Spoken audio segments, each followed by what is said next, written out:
Chris Chapman here from Rusty Nuts Model Shop and Chapman's Model Cars. I've got an update on my airplane, the Corsair F4U-1. It's the Testors kit. It's actually this kit. It's what it was supposed to look like. Nice and clean and neat when I got it done. My first ever airplane, a lot of you guys are aware of that, first military and things. As most of you know, I had a little bit of a problem with a decal, and it took my direction from here and went and just flew around and went all over the place. I got a lot of opinions on what I should do with it, and I took them opinions, and people, I do believe I have ruined this model. I don't know if there's even... What I'm going to do is I'm going to show it to you here, and then I am going to do a slideshow showing the steps and everything that got me to this.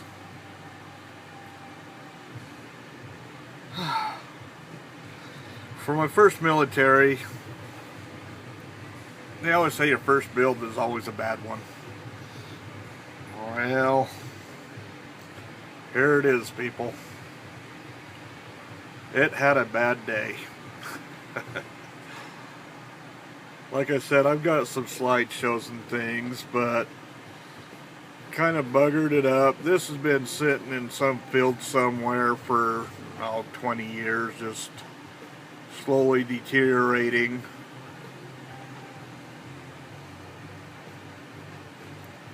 With my camera, I don't have really a way to show this off any better than like this. My device that I was using as a camera stand fell and broke. I've got to get another bolt to help hold it on, but I kind of turn around.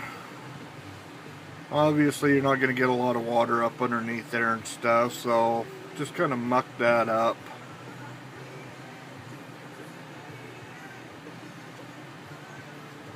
Got a lot of good pictures though, so the slideshow's really going to show this off. This is basically just to kind of show you a little bit of how I did it. As everybody saw, I had it all nice and blue. I put the future on it, put decals on, and the decal on this side here buggered up. Time I got it off, some of the solvent that I used came around, ruined that, so I decided to go ahead and put a couple of dings and dents. I am going to turn this into a diorama, and I have it all figured out and everything on how I'm going to do it. I just need to go and get a base that'll hold it and pick up some supplies and things when I get some work going again.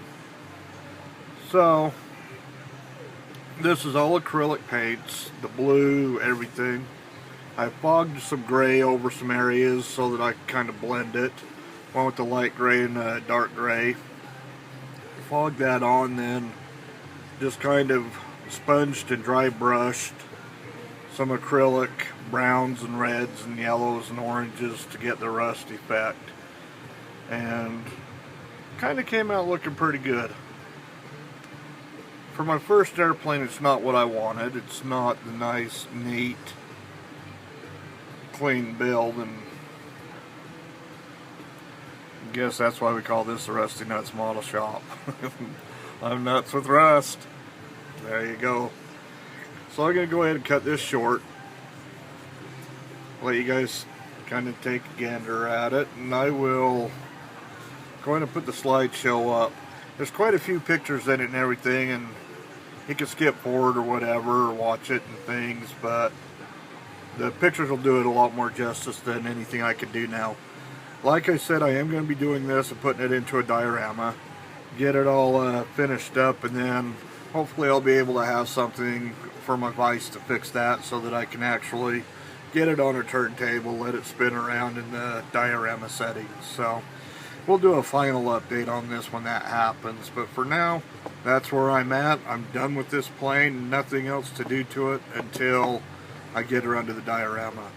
Thanks for watching. Again, Chris Chapman, Rusty Nuts Model Shop and Chapman Model Cars over on Facebook.